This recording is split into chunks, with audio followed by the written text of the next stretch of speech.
In a remote village, far removed from the hustle of the world, lived a man named Ta. He wasn't rich, nor did he have any desire to be. His wealth was his family, his beautiful wife and their 3 children, who filled his humble home with warmth and laughter. Ta's life, though simple, was one of contentment. Each day, he worked tirelessly as a farmer, though not on land of his own.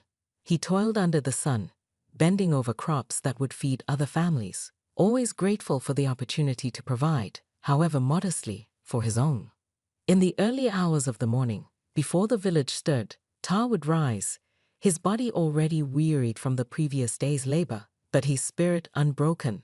His wife would send him off with a gentle smile, packing him a small meal to sustain him through the long hours of work. Their love was the kind that needed no words, only the quiet understanding shared between 2 people who had weathered life's hardships together. At the end of each day, as the sun dipped below the horizon, casting a golden hue across the village, Ta would return home. His children, their faces alight with joy, would run to meet him, their laughter chasing away the exhaustion that clung to his bones. His wife would greet him with a warm embrace, and they would sit together as a family, sharing stories from the day. It was in these moments that Ta found his true happiness, the kind that money could never buy. Yet, beneath the surface of this seemingly perfect life, there lingered a quiet discontent. Ta, though grateful for what he had, couldn't help but notice the subtle shift in the way his friends treated him. Over time, many of them had grown distant, no longer inviting him to gatherings or sharing in the camaraderie they once had. It was a small village, and in such places wealth, or the lack of it, had a way of defining relationships. Ta had long accepted his place among the poorer families, but as the years passed, the sting of exclusion became harder to bear. One evening, there was a great feast in the village, a celebration of the harvest. Ta, ever the optimist, decided to attend, hoping to rekindle the friendships that had once meant so much to him. As he entered the gathering, the smell of roasting meats and the sound of laughter filled the air. For a moment, it was as though nothing had changed. His old friends welcomed him with open arms, inviting him to sit and share in the food and drink. But as the night wore on, the familiar warmth began to fade. One of his friends, a man Ta had known since childhood, stood up and, with a tone that carried more mockery than kindness, said, "Ta, since you're not as rich as the rest of us, why don't you clear the plates?" The words cut through the night like a sharp wind, and the laughter that followed felt colder than the evening air. Ta sat in stunned silence, the humiliation washing over him like a wave. He wanted to protest, to remind them that they were all equals, that wealth had never been the measure of a man's worth. But the eyes of his friends were fixed on him, expectant, unyielding. Slowly, with a heavy heart, Ta stood and began clearing the plates, each movement feeling like a betrayal of the dignity he had worked so hard to maintain. That night, as he walked home alone under the pale light of the moon, the weight of the evening pressed down on him. His friends' laughter still echoed in his ears, a cruel reminder of the widening gulf between them. He had always told himself that money didn't matter, that the love of his family was all he needed. But now, for the first time, he felt the sting of poverty in a way he hadn't before. It wasn't just the lack of money. It was the way it had stripped him of his place in the community, the way it had diminished him in the eyes of those he had once called friends. When Ta returned home, his wife immediately sensed something was wrong. She asked him what had happened, and with a heavy sigh, Ta recounted the events of the evening.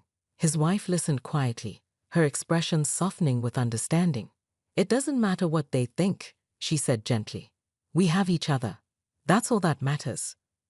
Ta nodded, but the words, though well-meaning, did little to ease the ache in his heart. He lay awake that night, staring at the ceiling, his mind a whirlwind of thoughts. For the first time in his life, he wondered if maybe, just maybe, having more wealth could change things. Perhaps, if he had the money, he could regain the respect of his friends, secure a better future for his children, and give his wife the life she deserved. These thoughts, though fleeting, planted a seed of longing deep within him, a seed that would grow into something far darker in the days to come. The days following the feast were filled with quiet reflection.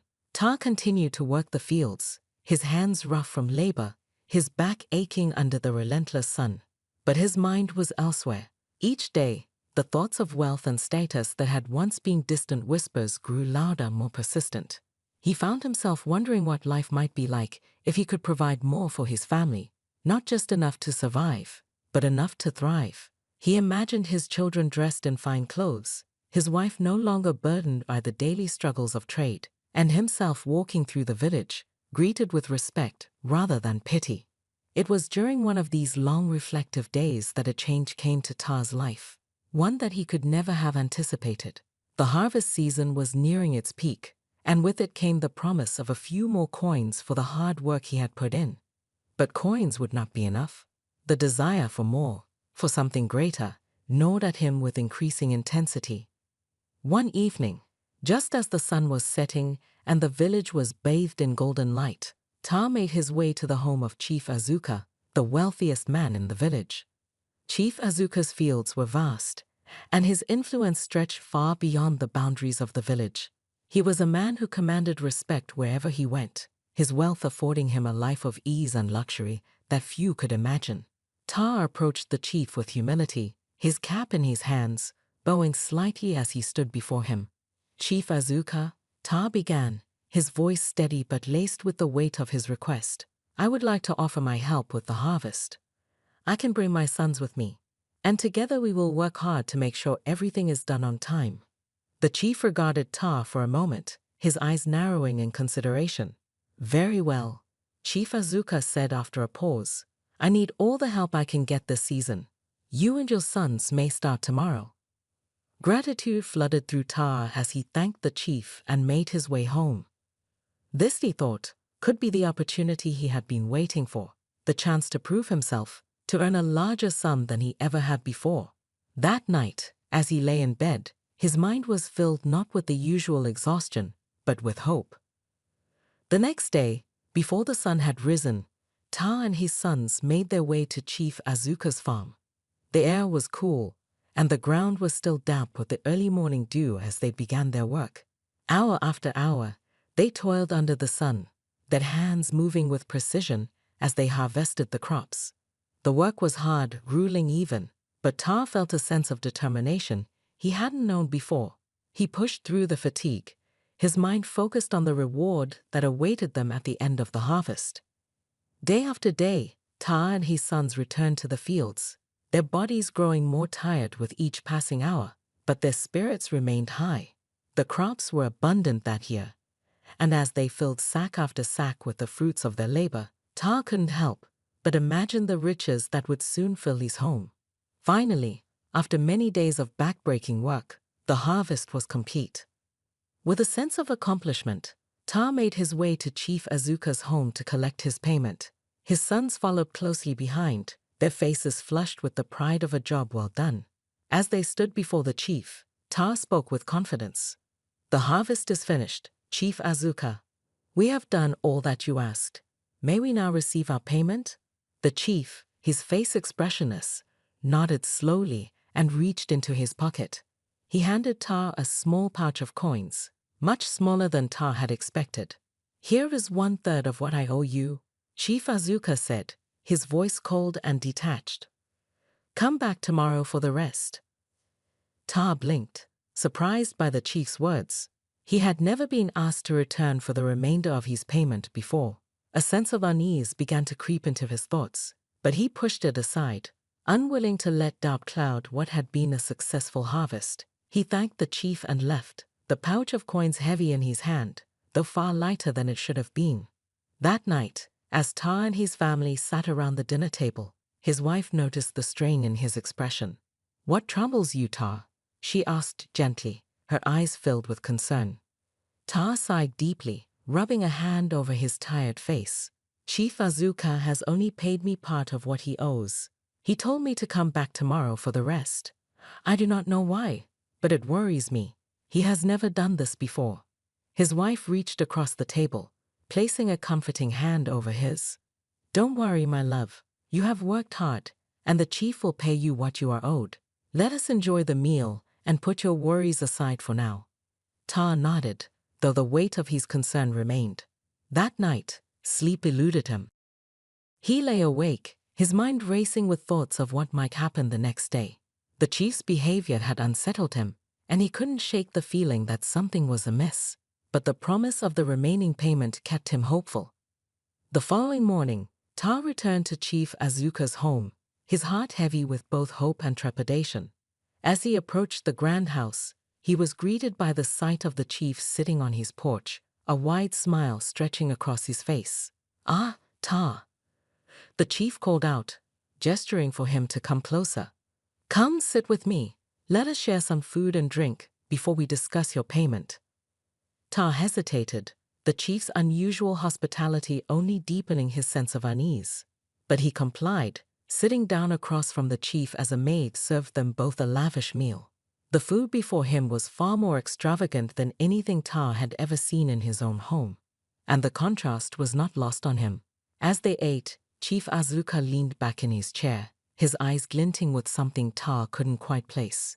"You have worked hard, Ta," the chief said, his voice smooth and persuasive. "Harder than most. And for that, you deserve more than just a handful of coins. I have an offer for you, one that could change your life." Ta froze, his fork halfway to his mouth. "An offer," he repeated, his heart beginning to race. Chief Azuka nodded slowly. "Yes, an offer.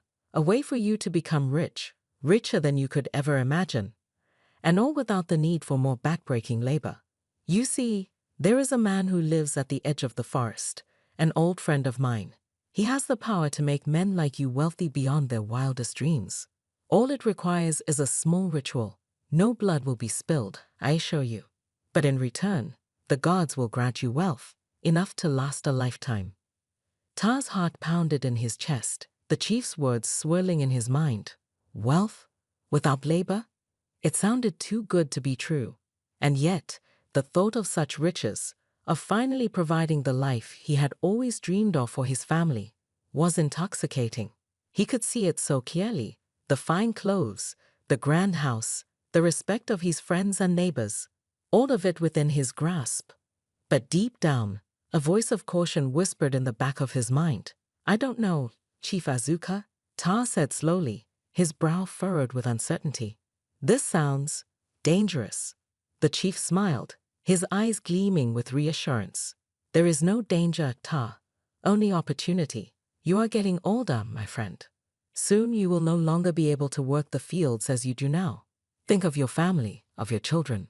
Don't you want to give them a better life? The choice is yours." With that, Chief Azuka reached into his robe and pulled out a large bundle of money, placing it on the table before Ta. "Take this," the chief said softly. "It is 10 times what I owe you. Consider it a gift, a taste of what could be yours. There is no rush. Think it over." Ta stared at the money, his hands trembling as he reached for it. He had never seen so much in his life. The weight of the bundle felt heavy in his palms, and the temptation that had once been a whisper now roared in his ears. "Thank you, Chief Azuka," Ta said quietly, his voice barely above a whisper. "I will think about your offer." As Ta walked home, the bundle of money tucked safely under his arm, his mind was a whirlwind of thoughts. The offer had ignited something within him, a desire that he had never felt so strongly before. Wealth, respect, security, all of it was within his reach. But at what cost? That night, as Ta lay in bed, the bundle of money hidden beneath his pillow, sleep once again eluded him. He stared up at the ceiling, the weight of the decision pressing down on him. He had always been an honest man, content with the simple joys of life. But now, the lure of wealth was pulling him in a direction he had never imagined. He could feel the conflict building within him, a battle between the man he had always been and the man he could become. And so, as the days passed, Ta wrestled with the choice that lay before him. The offer hung over him like a dark cloud, growing heavier with each passing moment. He knew that once he made his decision, there would be no turning back. Days passed, and though Ta continued to work the fields as he always had, his mind was consumed with the offer from Chief Azuka. The bundle of money sat hidden in his home, a constant reminder of the life that could be his. At night, as his family slept peacefully, Ta would lie awake, staring at the ceiling, the weight of the decision pressing down on him. He had always been a man of simple means, content with the love of his family and the modest life they led. But now, the temptation of wealth gnawed at him, growing stronger with each passing day. He thought of his children, their futures, the opportunities they could have if he accepted the chief's offer. He imagined his wife, freed from the daily burden of trading in the market, dressed in fine clothes, living in a home far grander than the one they had now. He pictured himself walking through the village, no longer a man of modest means, but one of wealth and status, respected and admired by all. These thoughts, once fleeting, now dominated his every waking moment. One evening, as the sun set and the village was bathed in the soft glow of twilight, Tar made his decision. He could no longer ignore the pull of the wealth that had been promised to him. It was as though the money already in his possession had infected his thoughts, convincing him that this was the only way to secure a better future for his family. The thought of returning to the life he had known, one of hard labor and barely scraping by, was unbearable. He would accept the offer. He would do whatever it took. That night, Tar sat with his wife after their children had gone to bed. The air was thick with the sounds of the village settling into the night, but inside their home, a tense silence lingered between them. His wife could sense the change in him, the way his thoughts seemed distant, as though he were weighed down by something heavy and unseen. "What is it, Tar?" she asked softly, her eyes filled with concern. "I can see that something troubles you." Tar hesitated, the words caught in his throat. How could he explain to her the choice he had made, the dark path he was about to walk? But he knew he couldn't hide it from her any longer. She had stood by him through every hardship, and though he feared her reaction, he knew she deserved to know the truth. "There is something I must tell you," Tar began, his voice low and filled with uncertainty. "Chief Azuka, he made me an offer, a way for us to have more than we ever dreamed of. Wealth, enough to secure a future for our children, for us." His wife's brow furrowed in confusion. "Wealth? What do you mean, Tar? What kind of offer?" Tar took a deep breath, the weight of his decision pressing down on him. "There is a man, an old friend of the chief, who lives at the edge of the forest. He has the power to grant us wealth. All it requires is a small ritual. No blood will be spilled, but in return, the gods will bless us with riches beyond anything we could imagine." His wife stared at him, her eyes wide with disbelief. "A ritual," she repeated, her voice trembling. "Tar, this sounds dangerous. How can you trust something like that? We have always lived honestly, worked hard for what we have. What kind of price could this come with?" Tar shook his head, his voice filled with both desperation and resolve. "I don't know, but I have to do it. We have struggled for so long. Don't you want more for our children? For us? This is our chance. I've made up my mind. Tomorrow, I will go to the man at the forest's edge. I will accept the offer." His wife's eyes filled with tears, and she reached for his hand, her grip tight with both fear and love. "Tar, please think about this. We have always been happy with what we have. Wealth, it could change us. It could bring trouble we cannot foresee." Tar's heart ached at the sight of her distress, but the decision had already been made. He squeezed her hand, his voice soft but determined. "I have thought about it. This is the only way. I promise you, no harm will come to us. This is for our future." That night, as his wife wept quietly beside him, Tar lay awake, his mind racing with thoughts of the ritual to come. He tried to silence the doubts that gnawed at him, the feeling deep in his gut that something wasn't right. But the promise of wealth drowned out the whispers of caution, and by the time the first light of dawn broke through the window, Tar was resolute. He would go to the man in the forest. He would do what was necessary. The next morning, Tar kissed his children goodbye and left his home, his heart heavy with the weight of what he was about to do. His wife watched him go, her eyes filled with worry, but she said nothing, knowing that no words could change his mind. As Tar made his way to the edge of the forest, the air around him seemed to grow colder, the trees looming tall and ominous as though they were watching him. He had heard stories of the man who lived deep within the forest, stories of magic and mystery, of strange rituals and whispered promises. But now, standing before the entrance to the forest. Those stories felt all too real. With each step, Ta's heart pounded harder in his chest, a mixture of fear and anticipation coursing through his veins. He had come too far to turn back now. He would see this through, no matter the cost. After what felt like hours of walking, Ta finally reached the clearing where the old man lived. The hut before him was small and unassuming, but there was an air of ancient power that surrounded it, as though the very ground beneath it was imbued with the spirits of the forest. The man who stepped out to greet Ta was old, his beard long and white, his eyes sharp and knowing. "Ah, Ta," the old man said, his voice as soft as the wind rustling through the trees. "I have been expecting you." Ta swallowed hard, his throat dry. "Chief Azuka told me you could help me, that you could grant me wealth." The old man nodded, his eyes glinting with something Ta couldn't quite place. "Yes, I can grant you what you seek, but know this, every gift comes with a price." Ta's stomach churned, but he pushed the feeling aside. "What is the price?" The old man smiled, a slow, eerie smile that sent a shiver down Ta's spine. "It is a simple ritual, nothing more. You will offer yourself to the gods, and in return, they will bless you with riches beyond your wildest dreams.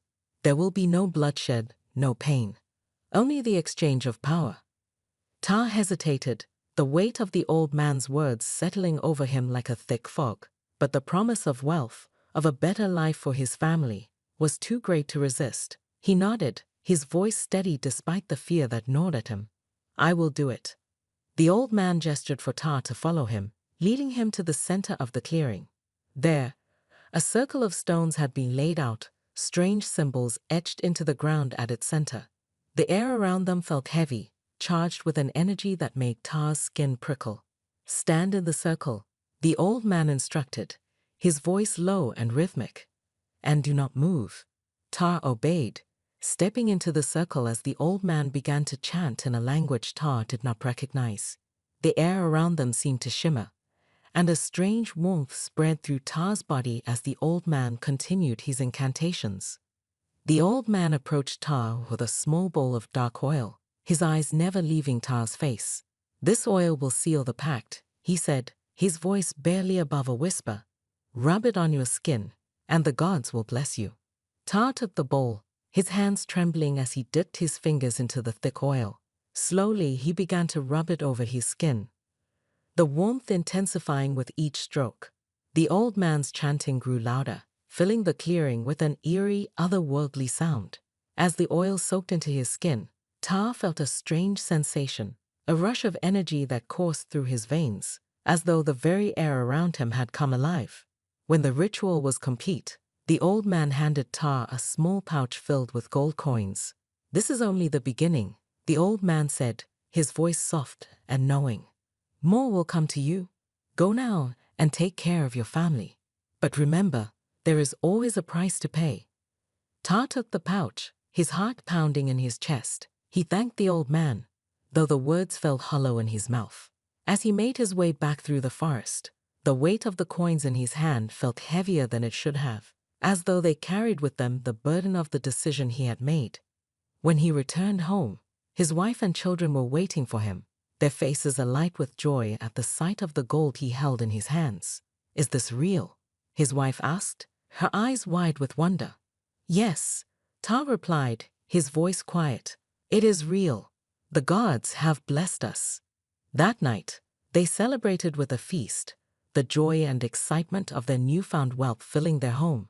But as Ta lay in bed, the pouch of gold tucked safely beneath his pillow, he couldn't shake the feeling that something was wrong.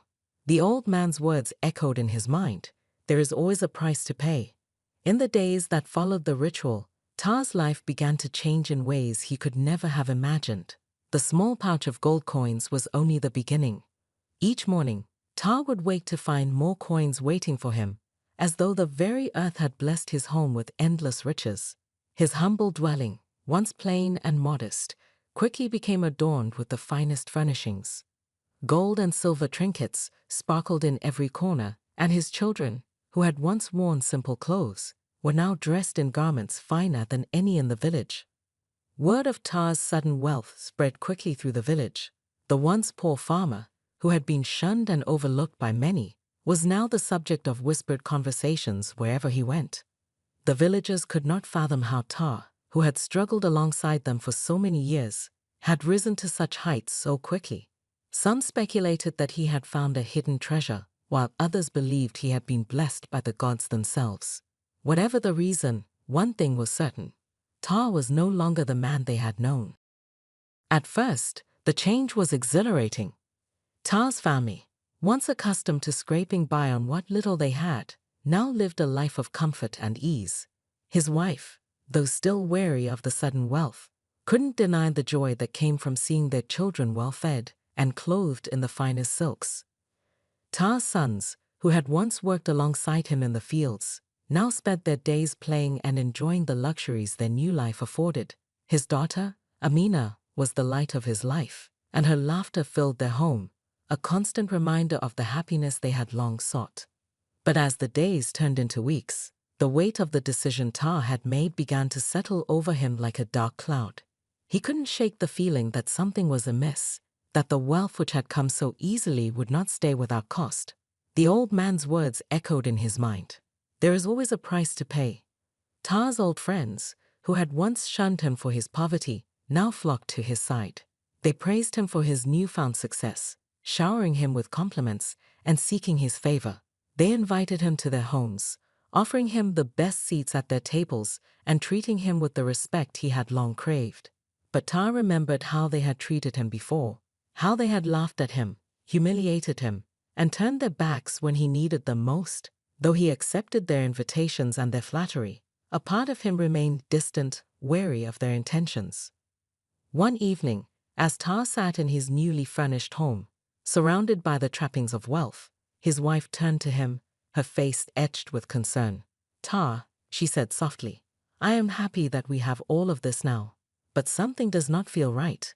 This wealth came so quickly, too quickly. Where did it come from? What did you have to do to receive it?" Tar's heart ached at the sound of her voice, filled with both love and worry. He had told her about the ritual, but not in detail. He hadn't explained the weight of the pact he had made, the feeling of dread that had followed him since that day. He didn't want to burden her with the fear that gnawed at him, the fear that the price for their wealth was yet to be paid. "The gods have blessed us," Tar replied, his voice steady but hollow. "They saw our struggle, and they rewarded us for our hard work. There is nothing to fear." His wife sighed, her eyes searching his for the truth. "I trust you, Tar, but please, be careful. Sometimes, great wealth can bring great trouble." Tar nodded, though his heart was heavy. He knew she was right, but the words felt empty in the face of the riches that now surrounded them. How could he turn away from this life, from the security it had brought his family? He had sacrificed so much for this, and he couldn't afford to lose it now. As the weeks passed, Tar's wealth continued to grow. He invested in land, bought more livestock, and even started his own farm.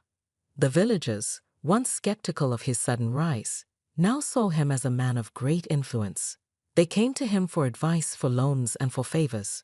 Tar's life, which had once been defined by hard labor and humble means, was now filled with luxury and the admiration of those who had once looked down on him.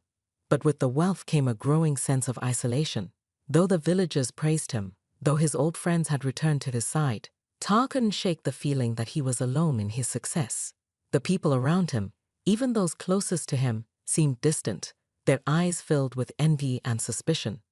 Tar's wife, though still loving and supportive, grew more and more concerned with each passing day. She saw the change in her husband, the way his thoughts seemed far away, the way he had become more secretive, more consumed by the wealth that had come into their lives. One evening, as Tar sat alone in his grand living room, a knock came at the door. It was one of his old friends, a man who had once mocked him for his poverty, but now treated him with the utmost respect. "Tar," the man said, his voice filled with false admiration, "you have done so well for yourself. We are all so proud of you.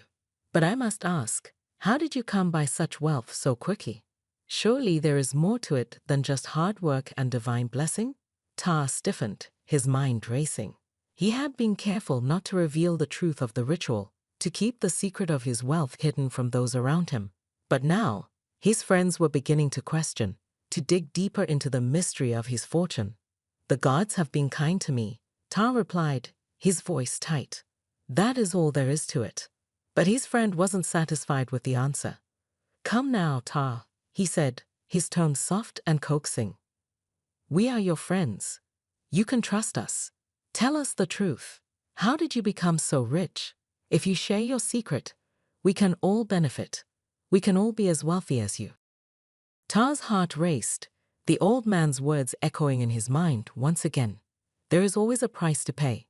He knew that revealing the truth would only bring more trouble, that the ritual he had performed was not something he could share lightly.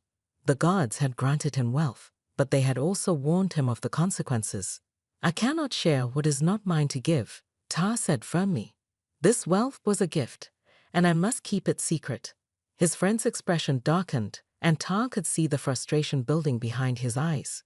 "Very well," the man said, his voice cold. "But remember, secrets have a way of coming to light. Be careful, Ta." As his friend left, Ta felt a deep sense of unease settle over him. The villagers were growing suspicious, and his friends, who had once praised him, were now questioning his every move. The wealth that had once brought him joy and security now felt like a burden, a constant reminder of the price he had yet to pay.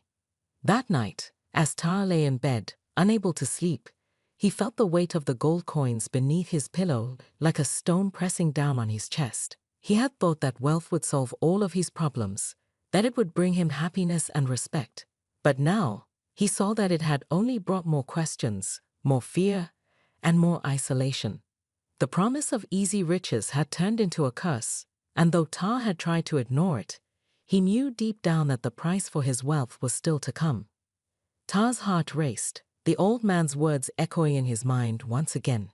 There is always a price to pay. He knew that revealing the truth would only bring more trouble, that the ritual he had performed was not something he could share lightly. The gods had granted him wealth, but they had also warned him of the consequences. "I cannot share what is not mine to give," Ta said firmly. "This wealth was a gift, and I must keep it secret." His friend's expression darkened, and Ta could see the frustration building behind his eyes. "Very well," the man said, his voice cold. "But remember, secrets have a way of coming to light. Be careful, Ta." As his friend left, Ta felt a deep sense of unease settle over him. The villagers were growing suspicious, and his friends, who had once praised him, were now questioning his every move.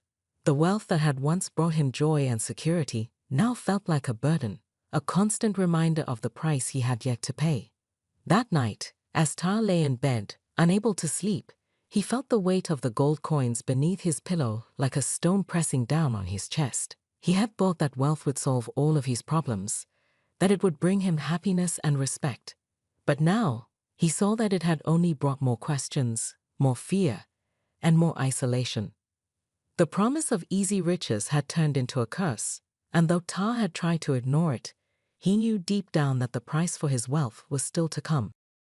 As time passed, Ta's wealth continued to grow, but so too did his unease. The gold that had once seemed like a blessing now felt like a heavy curse, weighing on his heart and mind. His wife, ever watchful, noticed the change in him. He had become more distant, his thoughts consumed by the wealth that had flooded their lives. His once simple, joyful existence had been replaced by luxury and extravagance, but there was no peace in his heart. The riches that had filled their home had also filled it with a growing sense of dread. One evening, as the sun dipped below the horizon and the village was bathed in the warm glow of twilight, a messenger arrived at Ta's home. He was an old man, frail and bent with age, his eyes clouded but sharp with intent. Without a word, he handed Ta a small piece of parchment, the edges worn and frayed. Ta unfolded the note, his hands trembling as he read the words scrawled upon it. "The time has come. The gods demand their price." Ta's blood ran cold as the words burned into his mind. He had known this day would come, but he had pushed the thought aside, hoping that somehow he could avoid the inevitable. Now, the reality of his pact with the gods stood before him, undeniable and terrifying. He couldn't sleep that night. The message weighed heavily on him, its meaning clear and unavoidable. The gods had given him wealth, but now they demanded something in return. And he knew, deep in his heart, what that price would be. The next morning, Ta left his home early, before the sun had fully risen. He made his way to the edge of the forest, his heart heavy with dread. The trees loomed tall and dark before him, their branches whispering in the wind, as though they were aware of the dark fate that awaited him. As he entered the forest, the path seemed to stretch endlessly before him, the air growing colder and more oppressive with each step. Finally, Ta arrived at the old man's hut, the same place where he had performed the ritual that had granted him his wealth. The old man, his long white beard flowing down his chest, was waiting for him, just as he had been on that fateful day. "You have come," the old man said, his voice low and filled with the weight of centuries. "The gods have called for you. It is time to fulfill your part of the bargain." Ta swallowed hard, his throat dry. What do they want?" he asked, though he already knew the answer. The old man's eyes gleamed with a cold, merciless light. "The gods demand a sacrifice. Your wealth was not given freely. Now you must give them what they desire most." Ta's heart raced, his mind spinning as he struggled to comprehend the enormity of what was being asked of him. "What sacrifice?" he asked, his voice barely above a whisper.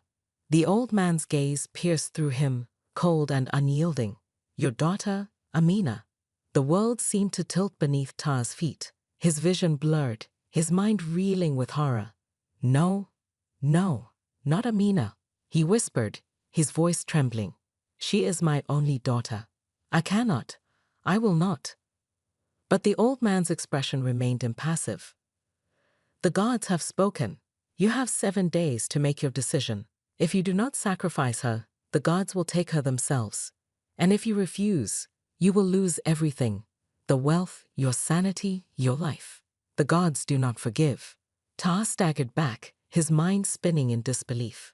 He couldn't bear the thought of losing Amina, his beloved daughter, the light of his life.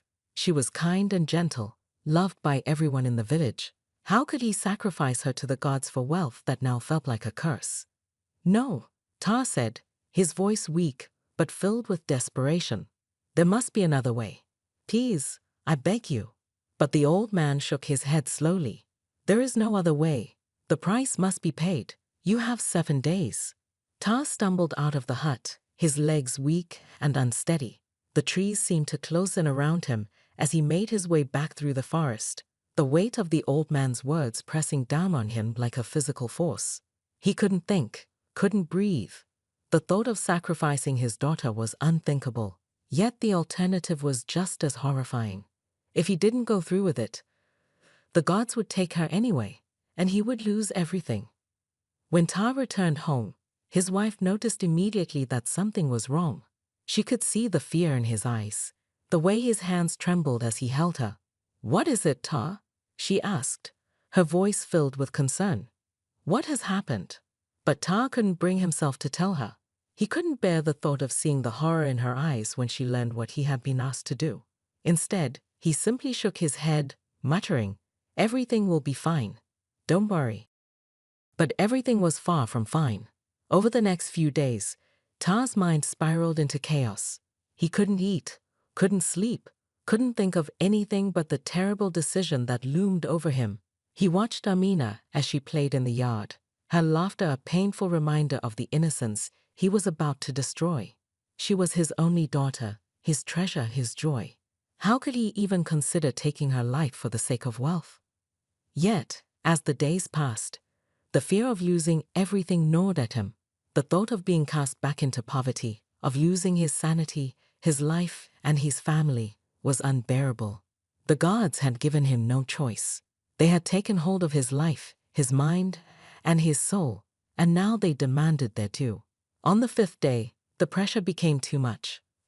Ta, with his heart breaking and his soul torn apart, made the decision he had feared since the moment the old man had spoken the god's demand.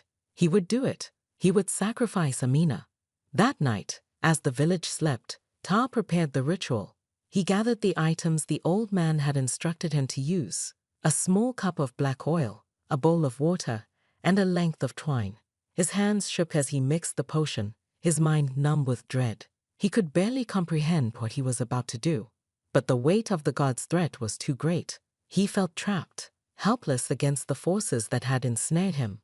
"Amina," Ta called softly, his voice shaking. "Come here, my dear."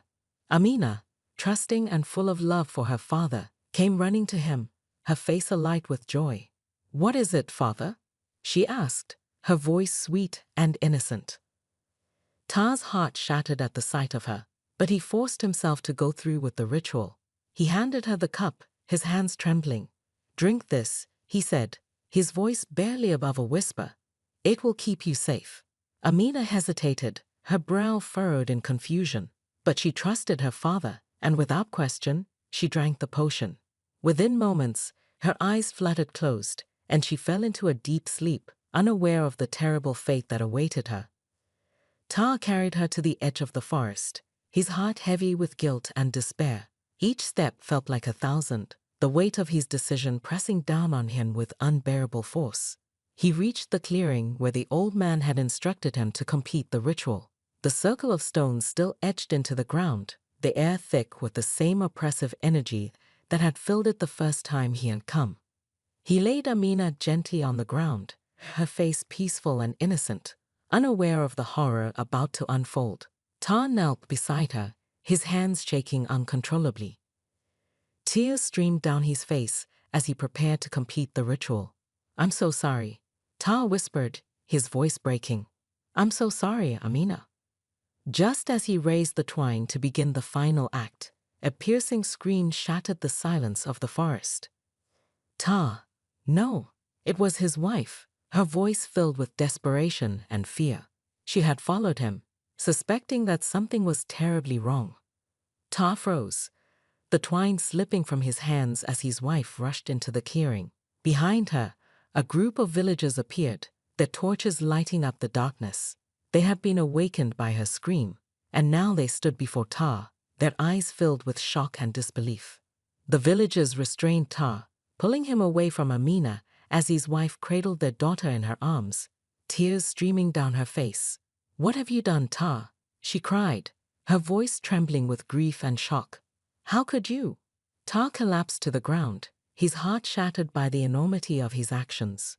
The weight of what he had almost done crushed him, and he could no longer hold back the flood of guilt and sorrow that overwhelmed him. That night, Ta was taken back to the village and tied up in his compound. The villagers, once filled with admiration and envy for his wealth, now looked upon him with a mixture of anger and pity. His wife wept throughout the night, unable to comprehend how the man she had loved could have been driven to such a terrible act. As the first light of dawn broke, the villagers gathered outside Ta's home, murmuring in disbelief at the events of the night. Amina had been taken to the village herbalist, who worked tirelessly to reverse the effects of the potion Ta had given her. His wife sat beside her, her tears falling silently as she prayed for their daughter's recovery.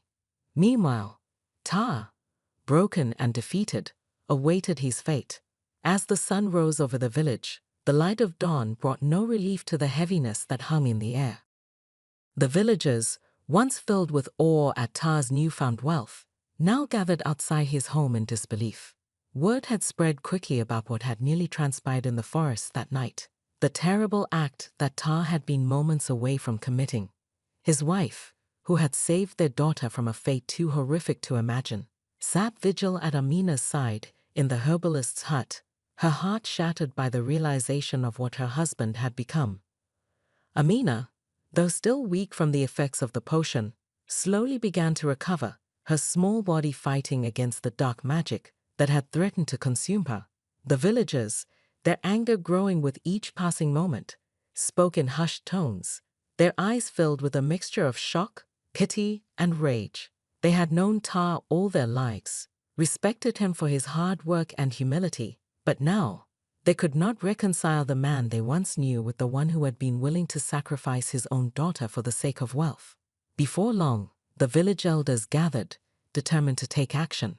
Ta must face justice, one of the elders declared, his voice filled with resolve.